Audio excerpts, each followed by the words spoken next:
আমাৰ চৰকাৰ আহিলে উচ্ছেদিত ঘৰ মাতি দিম। বিজেপি চৰকাৰে উচ্ছেদৰ নামত যিসকল লোকৰ ঘৰ ভাঙিছে আৰু মাটি কাঢ়ি নিছে, কংগ্ৰেছ চৰকাৰ আহিলে সেই সকলক ঘৰ আৰু মাটি দিয়া হ'ব।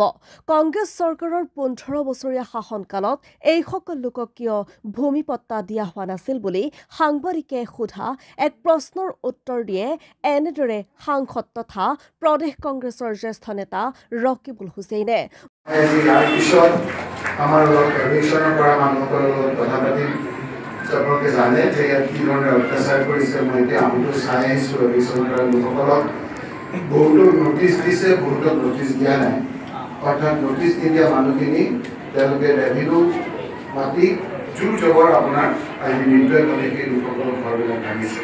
গতিকে আমাৰ খাৰ্গে ডাঙৰীয়াও কৈছে, অল ইণ্ডিয়া কংগ্ৰেছ কমিটিৰ আমাৰ সভাপতি ডাঙৰীয়াও কৈছে যে আমাৰ সুবিধা হলে আমাৰ চৰকাৰ হলে যিসকল আমাৰ ইয়াত জেনুইন লোক আছে, যিসকলৰ ঘৰ বাৰী নাই, তেওঁলোকক মাটি আৰু ঘৰ বাৰী দিয়া দায়িত্ব আমাৰ দায়িত্ব লৈছে কংগ্ৰেছে। আমি সেইটো কথা আপোনালোকে স্পষ্টভাৱে গুৱাহাটীতো খাৰ্গে ডাঙৰীয়াই জনাইছে, মই গোৱালপাৰাত বিভিন্ন ক্ষেত্ৰত আজি জনাইছোঁ।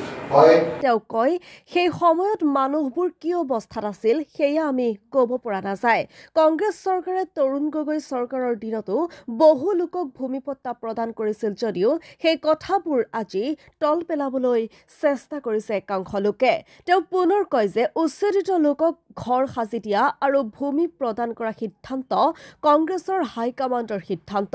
কালি গোৱালপাৰা পূব সমষ্টিৰ নৱাগত শিমলী তোলা উন্নয়নমূলক কামৰ আধাৰশিলা স্থাপন কৰাৰ বাবে আহিছিল সাংসদ ৰকিবুল হুছেইনে। News X report MT news. অন্যায়ভাৱে যিসকলক আপোনাৰ উচ্ছেদ কৰিছে এইসকলক কংগ্ৰেছ দল আহিলে তেওঁলোকক আমি মাটিও দি ঘৰ দিম। এইটো মই অকল ৰকিবুল হুছেইনে কোৱা নাই, এইটো অল ইণ্ডিয়া কংগ্ৰেছ কমিটিৰ সভাপতি খাৰ্গে ডাঙৰীয়াই মুকলিকৈ কৈছে যে যিসকল জেনুইন মানুহৰ ঘৰ ভাঙি দিছে, যিসকলৰ তেওঁলোকৰ ভূমিহীন মাটি, তেওঁলোকক আমি মাটিও দিম, তেওঁলোকৰ ঘৰৰ ব্যৱস্থাও কৰিম। আজি আমি ইয়াত আহিছোঁ সামান্য পৰিমাণে আমি কংগ্ৰেছ দলৰ পৰা তেওঁলোকক অকণমান সকাহ দি ছাৰ উচ্ছেদ সম্পৰ্কে আৰু এটা কথা ছাৰ, যিহেতু এইখিনি মানুহ যথেষ্ট বহু বছৰ হ'ল বসতি কৰি আছিলে, ইতিমধ্যে কংগ্ৰেছৰ শাসনকাল চলিছিল 15 বছৰ একেৰাহে, সেইখিনি সময়ত এই মানুহখিনিক ভূমি পট্টা দিব পৰা অৱস্থাত নাছিল নেকি? এই কথাটো কি আপোনালোকে কৈ থাকে, যিখিনি দিলে সেইখিনি কথা নকয়। এই মানুহখিনিৰ আপোনাৰ কি অৱস্থাত আছিল কি নাই সেই কথাখিনি থ্ৰুতে মই এতিয়া ক'ব নোৱাৰিম, কিন্তু যি বহুতকতো দিয়াও হৈছে। আজি এই মানুহখিনিক তেওঁলোকে যিখিনি আপোনালোকে কোৱা মানে মই ৰিকগনাইজ কৰা, সেইটো জেনুইন মানুহৰ যিসকল কাটিছে সেইসকলৰ কথা কি কয়? হ'ব পাৰে 2-এজন মানুহ ক'বাৰ আপোনাৰ তেওঁলোকৰ কাগজ নাই, কাগজ থকা মানুহখিনিৰ যে ভাঙিলে, এতিয়া কোনে আহি নেতৃত্ব লৈছে?